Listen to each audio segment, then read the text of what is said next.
All right, ladies and gentlemen, this is your captain speaking. Buckle up, get ready for takeoff. Today we're going to be going into the Second World War.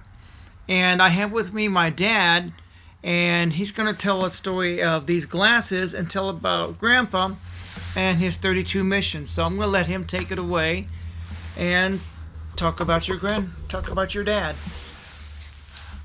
Hello. My dad did tell many stories. Many of the veterans didn't when they came home. It was kind of when they started about mid-50s, they started coming out with war stories. They had one about submarines, but I don't remember the exact name of it. But they came out with one called 12 O'Clock High. 12 O'Clock High was about the 8th Air Force, stationed in England, of course, and their main thing was bombing Berlin. And he flew a B-25. He was a belly gunner.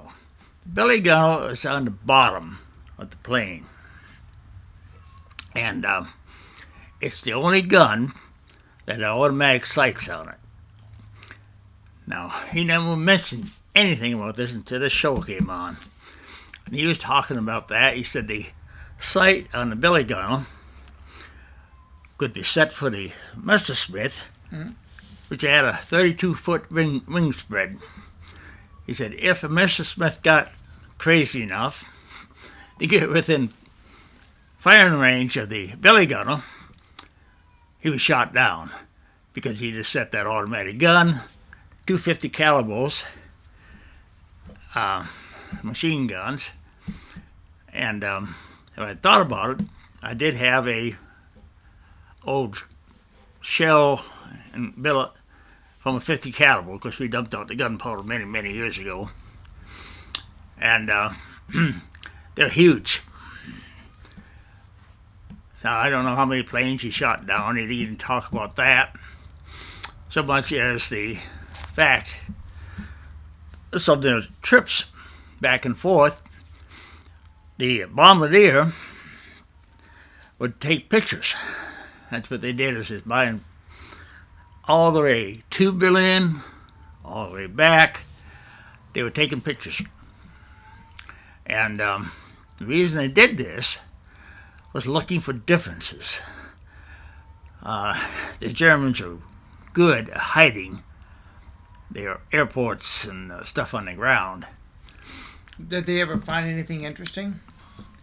Well, not particularly. They found hidden air bases, bombed them, and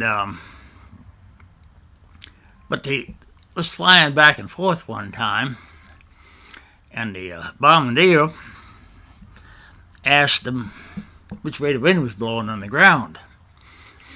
And I don't know what his answer particularly was, but he was a farmer. Cows, when they're standing out in the field, always stand with the tail to the wind. These cows are looking the wrong way. So they went back and they bombed it. And it was a Air Force base.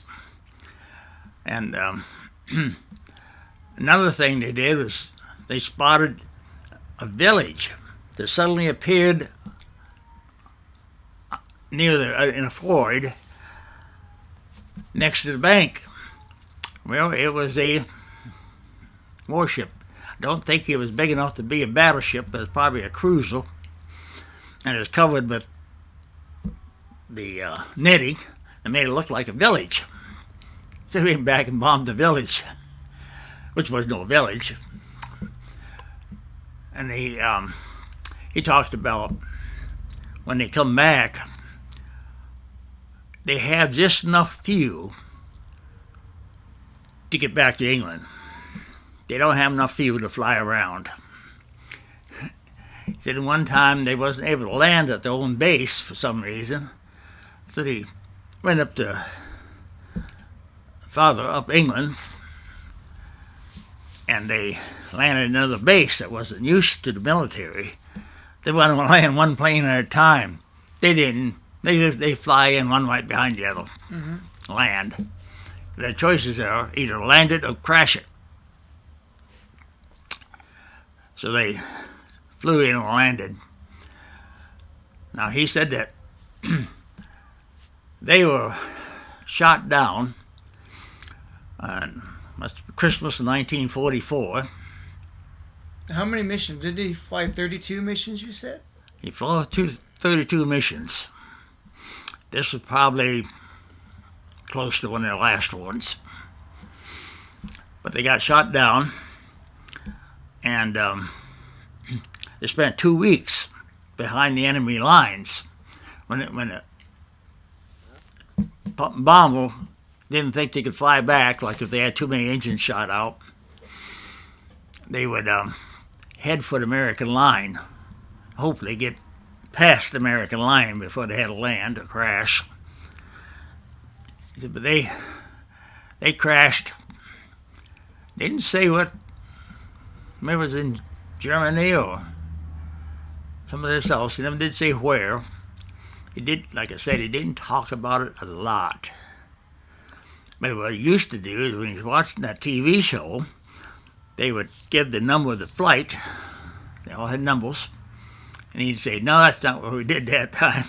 That's not what we did. But he never did say what they did do. He was kind of short on talking about it.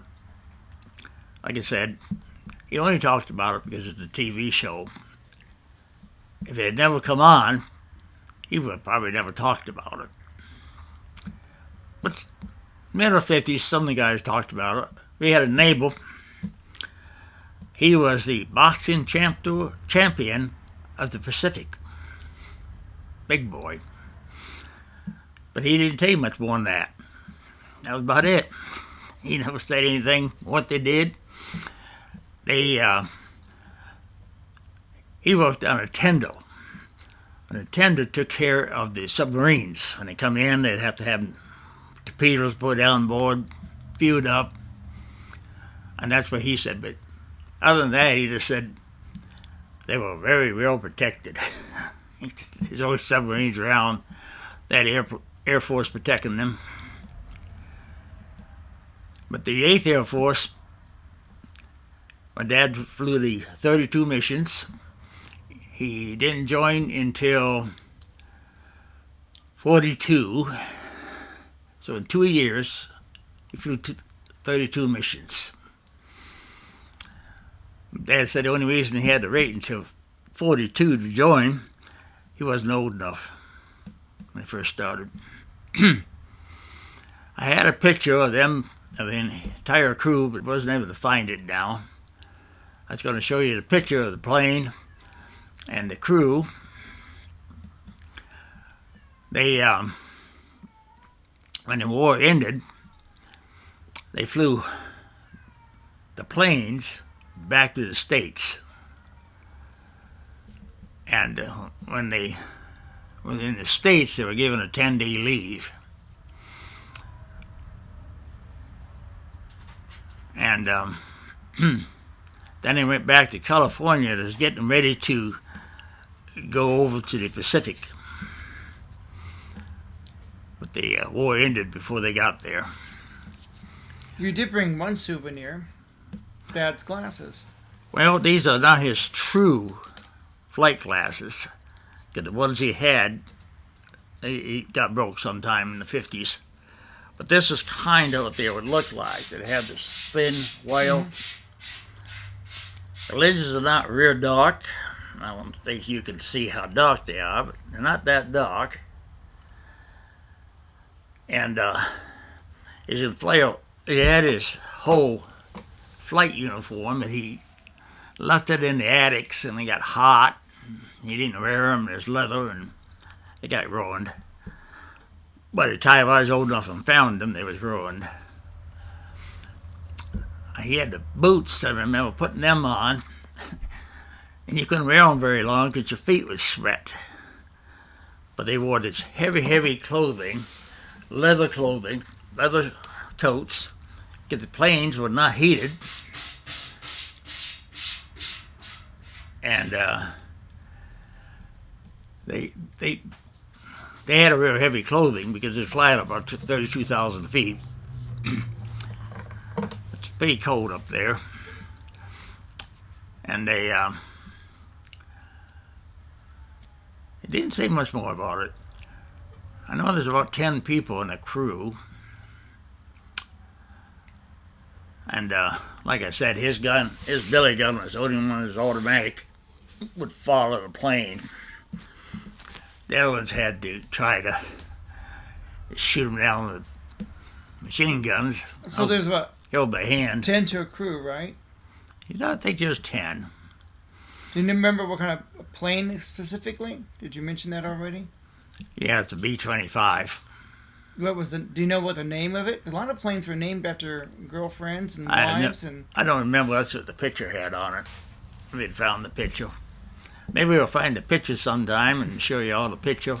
Because a lot of planes were named after girlfriends and wives and stuff like that. The Enola Gay was then named after someone's mom, so I'm just going what the name of the plane was. Don't remember. What did the other crew members do? The other crew members were, of course, you had your pilot, your co-pilot, and my dad was the billy gunner, so that's 3. The other 7 was probably machine gunners. You had machine gunners in the front, you had machine gunners on each side, and you had a tail gunner. Did your dad mention any interesting dogfights? No, they didn't. He said that they, because like I said, they seen the stuff on the ground, but they couldn't do back with their bombs, so they bombed somewhere else. If they couldn't see Berlin, they would bomb somewhere else. Unlike some wars, everybody was enemy. So they would see refugees on the roads. He said the refugees learn real fast not to stay on the road. When Dad was shot down, how did he get back? What stroke of luck did he have getting out of enemy lines? Now he was shot down. He spent 2 weeks behind the enemy lines. They was in a blown out house, and the plane was across the road in the field burning. He says, but the Germans were so busy running, they didn't look. They just run by. So he made it somewhere to get back to... Well, that's when the American line caught up with them. That's why it took them 2 weeks. It took 2 weeks for the American line to get where they was. How did he survive in those 2 weeks? I have no idea. We didn't talk much about that. But there must have been some food either in the plane or in that old house, because they wouldn't live 2 weeks without food and water. So they scavenged their food and water, tried to stay out of sight. And when the American lines finally caught up with them, he never mentioned how they got back, but apparently they got back to England because they had now a plane, a couple more flights, I think, and of course flew one back home. They, the captain of the plane, when I was in about 2nd grade, came by and visited us. And I didn't know who he was. I was only about 6 or 7. And Dad said, well, this is my old captain. And I knew he was been the captain of the plane. He was dropping flyers, I guess, up in Ohio from this plane. I don't know what kind of flyers he was dropping. But they were looking for him for dropping those flyers. So he was going around to the old crew members, spending a little time with each one. We lived up in Wisconsin. That's where I was born and raised. And so it wasn't this far down, not that far from Ohio. Around Janesville at that time. I remember him at barely 7 years old. I couldn't pick the guy out in the lineup now. I remember seeing pictures of Grandpa getting awards, so apparently he was somewhat active after military. After the military? Yeah, there was a couple of pictures of Grandpa getting some kind of diploma, award, something like that. It's in my Yeah. archive. I don't remember for sure. Now, he worked on, they have a little fort there in Wisconsin called Fort McCoy now. They renamed it. And it's for the weekend warriors. They go up and spend their 2 weeks up there in training. My dad worked in a warehouse. Camp McCoy is a huge storage of warehouse stuff. The warehouses are like a half-mile wide and a mile long, and there's 8 or 9 of them. So Grandpa didn't see anything interesting in the warehouse, like the Ark of the Covenant. Now, they had military equipment. He was there for over 10 years, and of course they included his wartime. And he, with the manager, I guess, the warehouse, he was the head of the warehouse. I don't know how many people worked there. No one did say. But he had his general come in one time looking for a particular pointer. Now, they had pointers, but he wanted this particular one. And Dad said, well, we got that one, but it's been, made obsolete for some reason. Mm-hmm. When they do that, they sent them to auctions eventually. But he took the general back into the warehouse. That was the pointer he wanted. So, of course, he let him have it. I mean, he's talking to the general, right? The general said, my lieutenant will come by tomorrow and fill out the paperwork. Took 9 pages of paperwork to get that pointer and have all the paperwork that went with it. But he said the lieutenant came and filled out all of the paperwork the next day. It was really time. My dad should have been home because it was after quitting time. He was just filling out paperwork too. He had to fill out paperwork all day long practically. If anything that left the warehouse had about 8 copies of paperwork that had to be filled out, no matter where it went. So imagine that. But that's about my story. I wish I knew more, but like I said, some of those people didn't talk about what happened in the war or what they did. My dad never said a word about it until that show came on. And that was about 55 when that show came on. Did your dad, a lot of soldiers have PTSD. Did your dad have any signs of that at all after the war? I gotta remember, I was born in 44 before 51 when I started school. I mean, being near Camp McCoy. I think he drank a lot.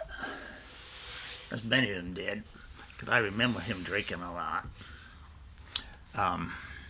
Even before I went to school, when I was 2 or 3 years old, I remember him drinking.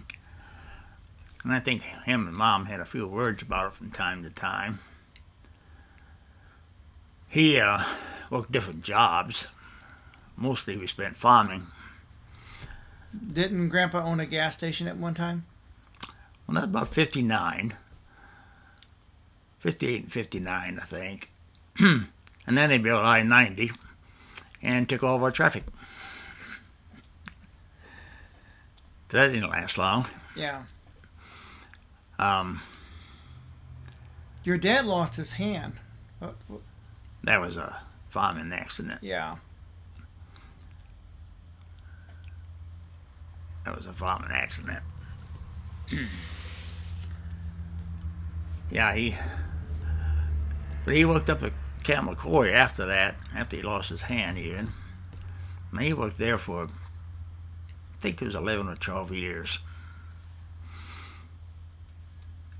Till he retired.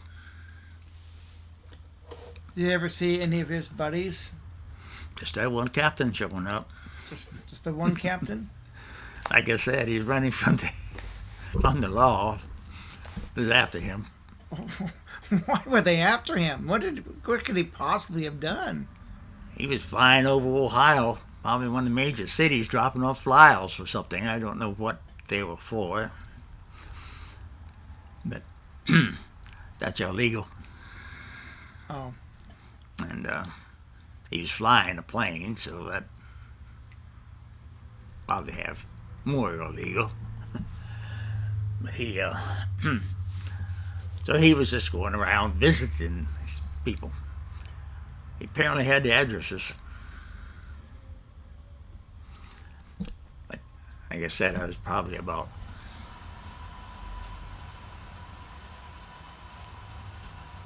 in about the first or second grade when he came around. Yeah. So I don't remember a lot from that. I remember we spent a lot of time on farms. That's when Dad did mostly farming. So I guess I'll leave it with you. All right, that's an interview with my dad. He did the best he could telling stories of Grandpa from what Grandpa told him. So I guess a lot of veterans, they just didn't talk about the war. No, they didn't. They probably don't want those memories. I mean, I can remember we had a neighbor talk about it, and he was in the infantry, and he wouldn't tell any stories. That's understandable. Another one we had was in a tank division, and he said they would never shut their tanks off. He said because when you started them up in the morning, it created too much smoke. He told the enemy where he was at. Oh boy, not good, not good. And then he talked about if he got stuck, tank fall in a narrow valley, they can get stuck. He said, if you're there for more than a couple of minutes, he said, you better get out of that tank. Throw that key away and run for your life. Yeah. He said, because they would have artillery shooting it by then. Now, he didn't talk about, I know they lost one at least, because he knew what to do it. He said they had the rifles for the crew, but they was on the back of the tank. He said by the time you wanted them, they was covered with mud and rusty. He said they left them with the tank. Just run for their lives. He said they just run for the infantry, which wasn't usually too far away. But they didn't have a habit of talking about a lot of it. And I think the same thing. I didn't get to go to Vietnam because I have asthma and I can't run more than 30 yards. And they didn't think that was good enough to draft me. So I didn't get to go, but even the people who have gone, I don't think they talk about it. I don't think I would. I mean, why would they want to talk about it? So it wasn't any different. But people from Vietnam is, and I even had I think he was a cousin. He served in the other, in 54.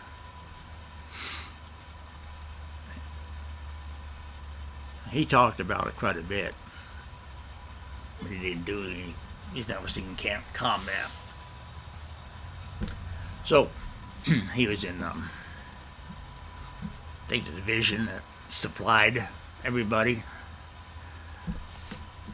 So, anyways, the way Trump is talking, we might have another war. I hope not. So hope they don't. Trump scares me sometimes. Because I didn't like the other candidate either. Didn't have anything to pick from. But anyway, he has given the guys with our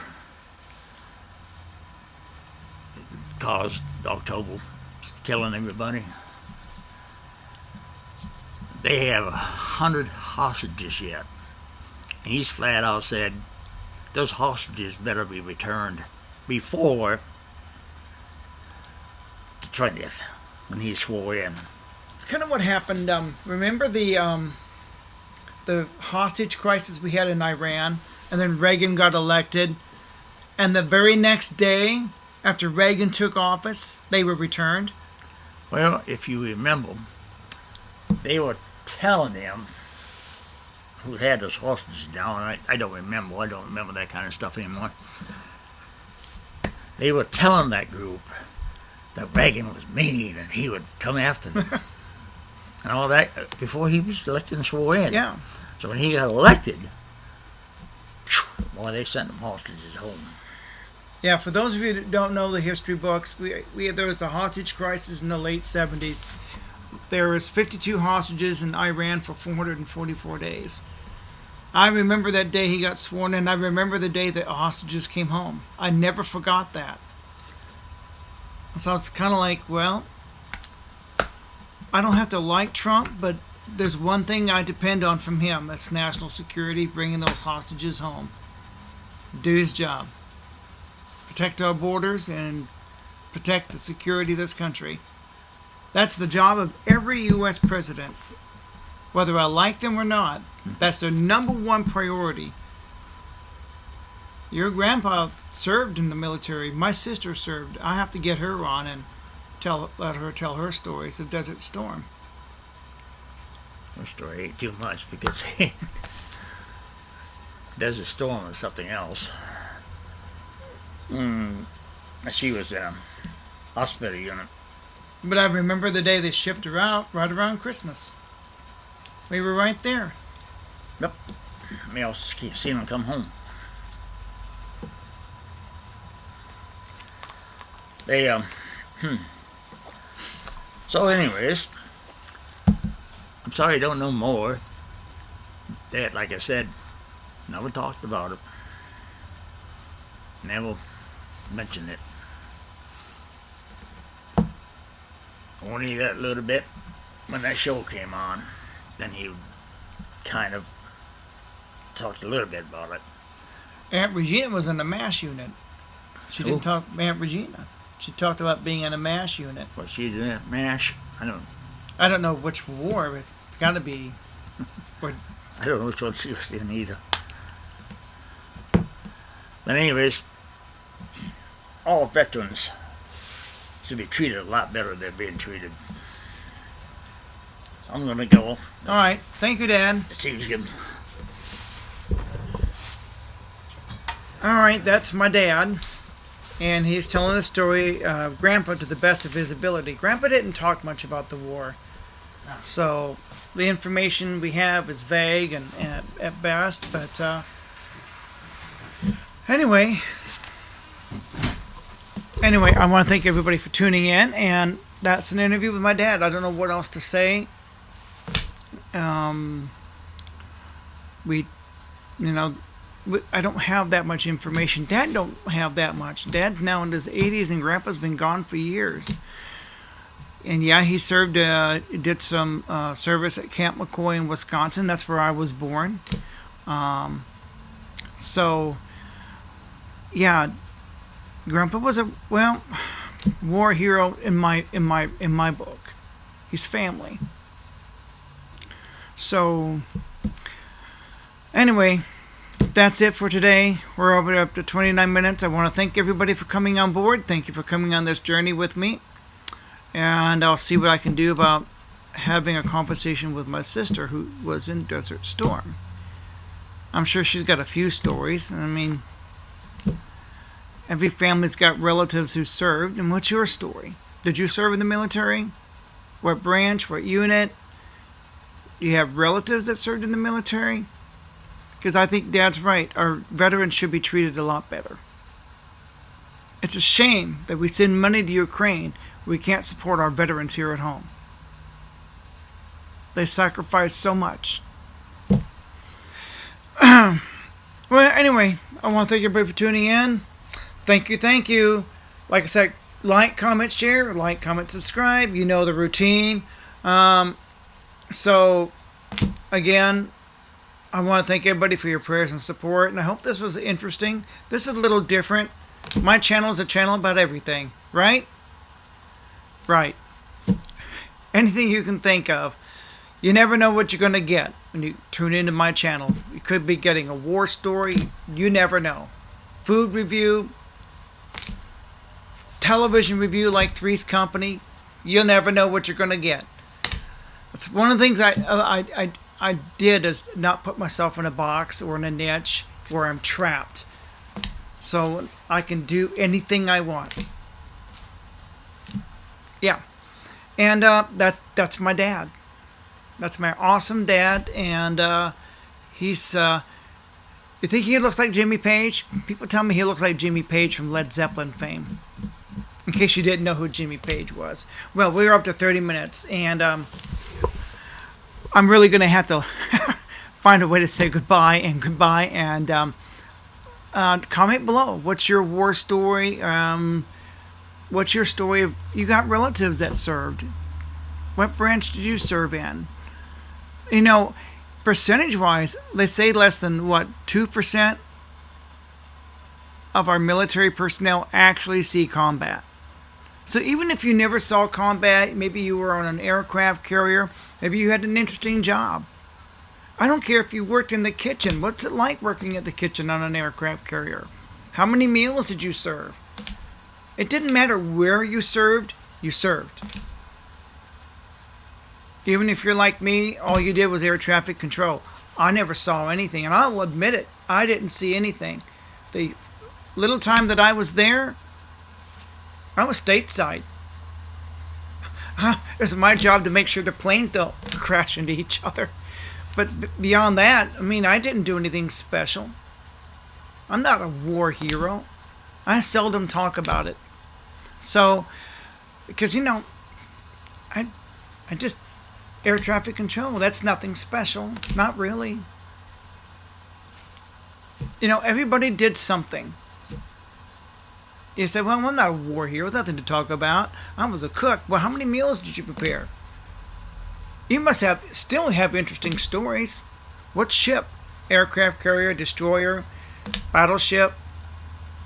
So what's your story? Everybody's got a story. Comment below. Tell me your stories. And I promise I got it in my archives. I put Grandpa's picture in my community page. Go to my community page because I'm going to upload Grandpa's picture. I should do that today to go along with this video. So watch my community page because I do have one. And I want to thank everybody for being a member of this community. This is Jeremiah. That's my real name. And anyway, I'm going to ramble on if I don't stop. So I have to say goodbye. Thank you.